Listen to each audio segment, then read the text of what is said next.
Well, I just feel like we have a lot of differences amongst things that we feel, on things that we feel should go certain ways. Well, Such, let me ask you this before we get there, and I think I'm jumping the gun a little bit. How did you two meet? How did you come together?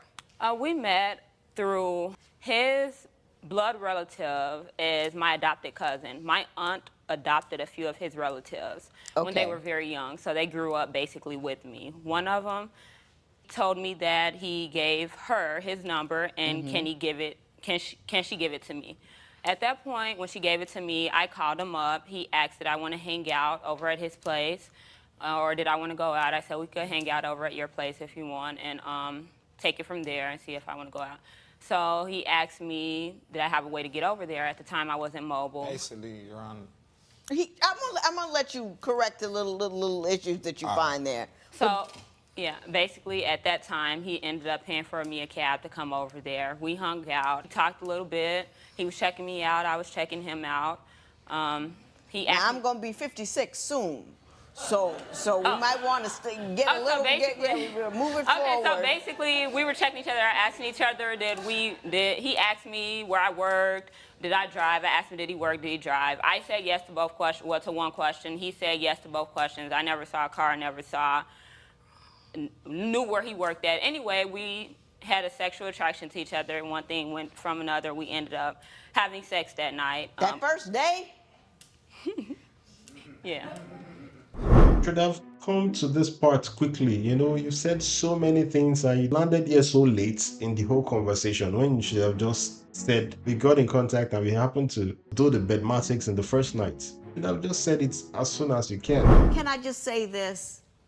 I understand that the urge to have sex can feel rather urgent. You know what I mean? It can feel urgent. But if you conduct yourself in a manner where you have rules and regulation, even in the midst of the urgency, you can see the foolhardiness in the act. You with me? You got to plan ahead for that kind of thing. You can't just go with the whatever, because the whatever will make you do whatever, and the next thing you know, a baby was made. Yeah, like my daughter did give birth. I mean, like I said, I knew already, you know, before the whole situation, so it wasn't like we weren't on basis of talking. It was just, that was the first time that we actually met and sat down, you get what I'm saying? But I actually was. Bro, that means you didn't know her. If that was the first time you actually talked to her, you have come across her as an acquaintance, but you didn't know her, man. This was the first time you guys actually met. So your explanation is not valid in this case. Talking to her, you know, months and months after my cousin introduced me to her. You know, I guess it was just hard for us to kind of actually meet each other. So once we finally had met, that's what I feel like put that urge into it. And, you know, it's like, I Y'all did have need my to grow daughter. up out of that. That's just crazy. I mean, it's just, I've been talking to him for months, and we're seeing, so we're going to have unplanned sex. If you were so into them, you know, come prepared. Work at not getting pregnant. It's all that deep. You know, show up with some stuff in your pocket. Like, hands down, you definitely correct on that. It's like, basically, after that whole situation happened where I wasn't prepared, most men grow up like that in America, most don't, you know. Long as you get it, Don't better get late than statistical never, about you know. something you don't Right, know nothing about. Because you don't know what most men do in America, because you didn't read a survey. Right. I know you didn't. I didn't even have to ask. Mrs. Eggerson, you say Mr. Eggerson won't get a job. Basically, that's kind of moving forward, but do you want me to skip? Yeah, Okay. I want you to skip. Okay, so basically, in our marriage, well, we weren't married at this time, but anyway, we were living together. And you were At pregnant. our first place. I already had the baby. Oh, you already had the baby, okay. Okay, and I was the one working a full-time job and going to school, so I asked, well, he said he wanted to start working. He never was really a full-time worker, so I told him, I had the car at the time, so I told him I would take him to fill out applications, you know, take him to turn them in and go to interviews whenever he needed to. And so we planned on every day for him to get up before it was time for me to go to work to fill out applications, and I would take him before I leave with the car. And a lot of times he would say he overslept, And then he ended up getting a job at through a temporary service, and he had to be there at 5 a.m. And like 3 times out of those 5 days he had to be there in the morning time, he would oversleep. And I'd be like, what happened again today? Well, I overslept. And I'm like, come on, how you gonna keep this? Is that accurate, Mr. Eggerson? You couldn't get a job because you kept oversleeping? No, that isn't accurate because I'm kind of good at getting jobs. Like, I had a job. I feel like that's You're just what kind of good at getting jobs. Yeah, who not? Like, this America. Like, this ain't the type of country where you whimper and cry. People getting jobs. Like, so if you push your work, if you put your work ethic in it, you're gonna get what you put in your Are you working currently? Yeah, I'm working currently and everything, you know. So she knows that already. She know that, like. Are you working? Yes. And the face was because? Nothing. Because she's working as a stripper, Oh. basically. Like. Why is everybody shocked?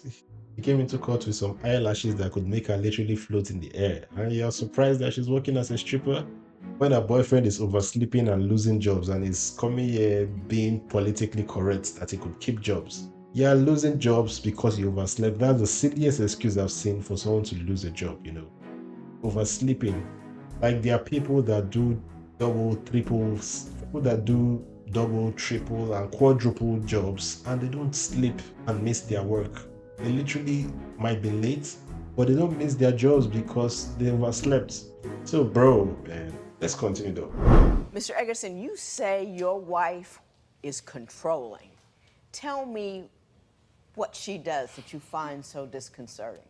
Just to skip and get straight to the facts, like, she told me she'd kick me out at one point in time when I was getting $14 an hour because it was more than her pay. Like, she literally kicked me out. We didn't stay in multiple states. Like, when my income get more than hers, right. No. Like, it's instantly like, hey, the door right there. Like, what you say you getting, 20? Like. You're saying that if you making more than she is, she wants to put you out? Yes. Why? Because I feel like she feel like she don't, that's her wanna be the man kinda and wanna run everything. It's a power thing. Yeah, she power doesn't want move. you to have power, so the minute Exactly. you making enough money to exercise some kind of control or say or anything, she wants to throw you out. Yep, Ms. and I Eggerson, think that was a very deep assertion that he made there. Is there any accuracy to it? That you would throw him out if he got a really good job? No. Which, ooh. No, But- Your Honor, he's lying. Took too long to say that no, man. She paused. She took too long to say that no, so clearly he's not lying. It's the truth. Now, Ms. Eggerson, I don't think you had a 2-word answer for me this entire time. Is it just because it's such a bizarre allegation, or is it is it true? It's kind of bizarre. It's kind of bizarre. He's lying.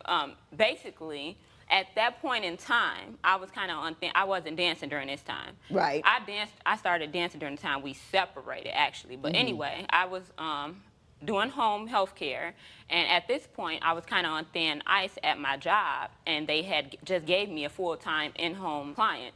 And so he had just landed a job at that time, and they needed him during the time it was conflicting with my schedule, and I was on thin ice. So I'm like, do you think you could tell them to switch your schedule, do something? You know what I mean? Because I was really on thin ice. Average women that's married know that the man supposed to handle that situation. It don't be no problem. Like, if you want to be kicked up in the air with your feet like a wife, then you gotta play those roles. You can't want to be a wife one minute, then want to be Bob the Builder the next minute. Like, hey, I got a schedule too. It's supposed to be instant. To me, that's just how I feel. Like, if you got a husband, that's what your husband I for. agree with that, but Well, no, I don't. okay. Okay. She wanted you to help accommodate her employment situation. Why wouldn't you do that? Why is That really wasn't, that's not accurate what she's saying. Like, it wasn't really about that because, like, she had her job and I was babysitting too. We both was benefiting to feed our kid, you know, kids, period. Like, so she had... What do you mean kids, period? She had her job. I want to know that. Because what other child do you have? I didn't see DNA, and neither do you. So why, I mean... I don't even know what you're talking about. You'll see. I don't... What? I doubt that. Look, wait. Like Is there another child involved that we haven't discussed? No, like... Did you have a child with another woman while you were married to her? No, not that I know of. Bro knows that he is the father of another child. He knows because it's not even sounding very convincing when he's asked these questions. It's just saying no, no, not sounding convincing at all. Not to my, not to. DNA was not established, so basically we don't know. Exactly, like. But there was a possibility that you It impregnated was a another woman. possibility, but with that situation and how that went down, she left with my daughter. When she had my daughter, He didn't that's know the I was whole pregnant, story. basically. I didn't know that I was pregnant till after. Well, we had the one night thing that happened anyway. After that, I talked to him a couple of times because I found out that he was lying about being employed. So I had a connection where I could have got him employed at a telemarketing company that I used to work for. So I told him that I can get him an interview. He just needs to get there. So anyway, he told me he would go. So I'm like, okay, that's fine, because I was still willing to talk to him even after I found out he was lying. I was just going to help him out. You so tell anyway. the longest stories. So- I swear. Just, you don't have to tell me every and So I that found out occurred. he didn't go. I found out he never showed to the interview, basically. That's what happened. And he ended up eventually telling me the truth, that he lied about going. I was turned off at that point. All right, and so I didn't talk to him anymore after that. Now, this was a few weeks after we had the one night stand. He was saying he was going to go. Didn't talk to him anymore for like a month and a half. When I talked to him again a month and a half later, it was She told because me she was pregnant. No. Gotcha. And no. And then that's when she told me her situation. Bro, like she's really a very bad storyteller. Like she's just repeating her words. He told me about that a month and a half later. When I talked to him a month and a half later, bro, why are you emphasizing on the timing? You said it before. I can see why Judge Lynn is exhausted because truly the lady is very bad at her storytelling skills. Hang on, wait, finish that. A month and a half later, after that lie he told, he was inviting me to his so-called, supposedly, a hotel room that he had gotten. And he wanted me to come because he got the room. It was What by they got to himself, do and with he the wanted us daughter to and hook the up at the child? room. Like- And he wanted me to really come. So I said, okay, we'll be there. We're going to come through. We come to the room. Come to find out the room was not his and all that. My brain is about to explode. It really is.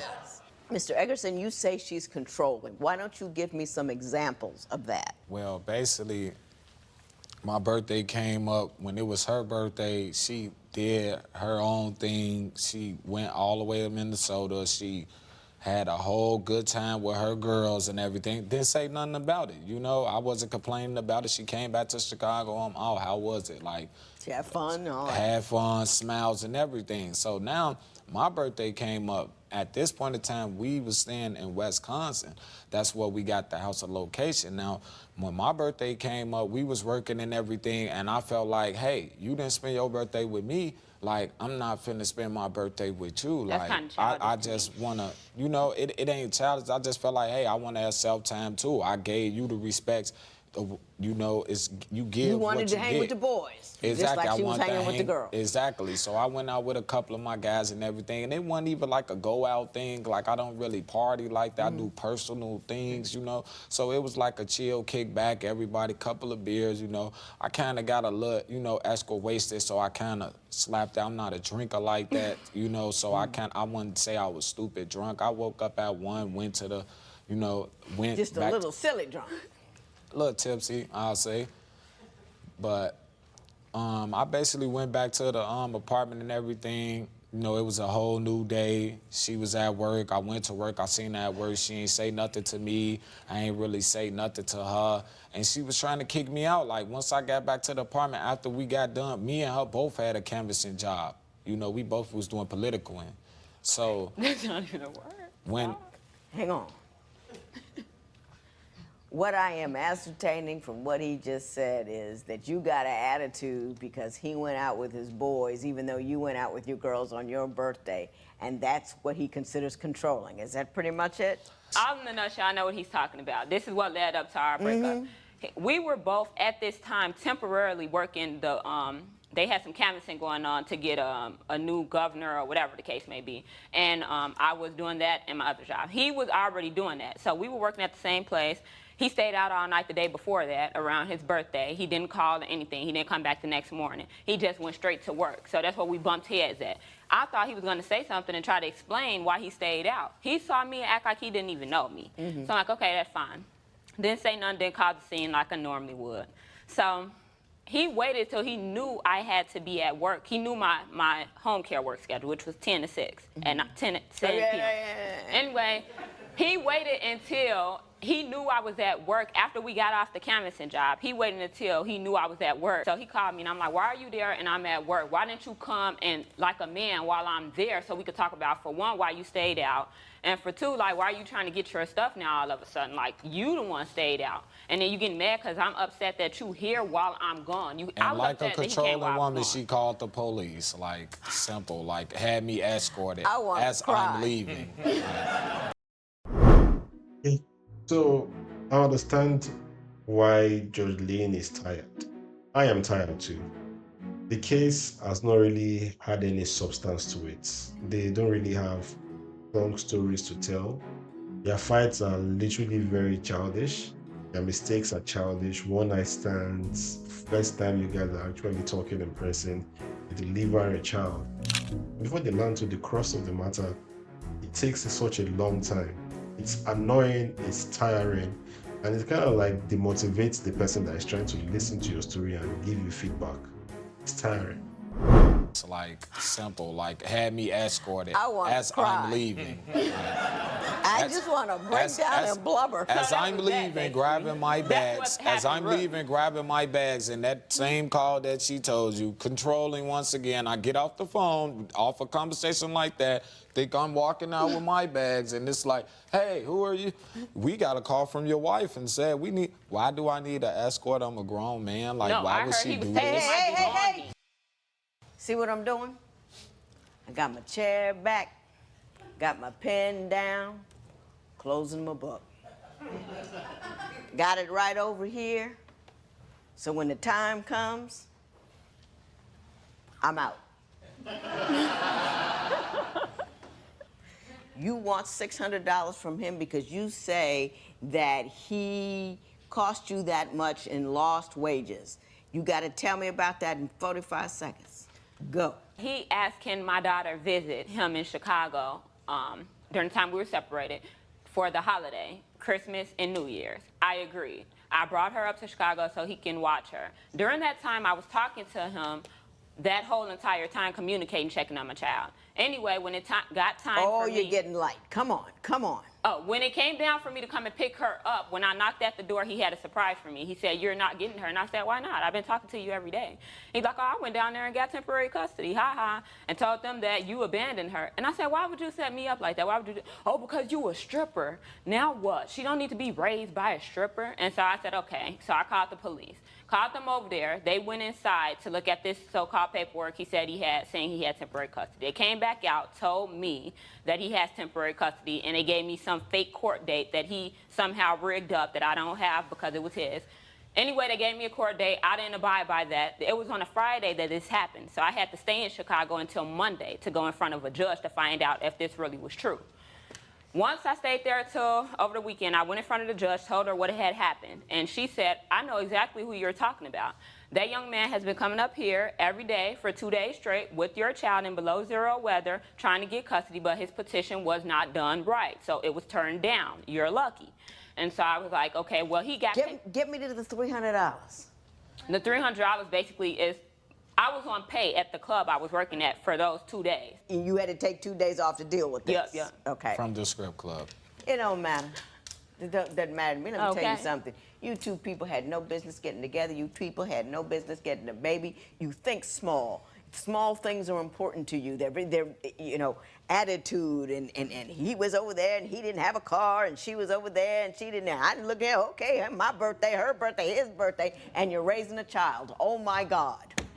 Just, oh my God. I wish you the best. Grow up. Stop talking about little things. You know, have a direction, have a purpose, have a reason for living, and have mercy on me. There will be no recovery in this matter. It is so orderly. Bro, now you see why she said what she said. Well, you see why Judge Lynn said that these guys think small. Like I said it before, their situations don't have like substance. These guys can't literally even narrate a story properly. They can't even explain themselves properly and fully express themselves. everything about their fight has been so shallow, so little, and it's just not worth it. Hopefully they can grow from this because they are still very young. The lady is 23, the guy is 24. So hopefully they can grow from this. The fact that they have a child together, it's already an error.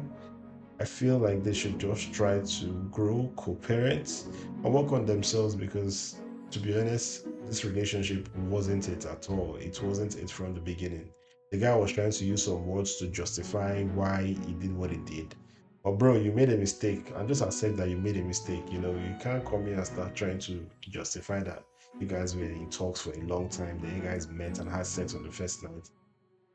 Bro, you did it without protection. It doesn't make sense. Anyway, tell me what you think about this whole thing. I'll go by the name East Coast Prince. This is East Coast Talks. I'll see you on the next one.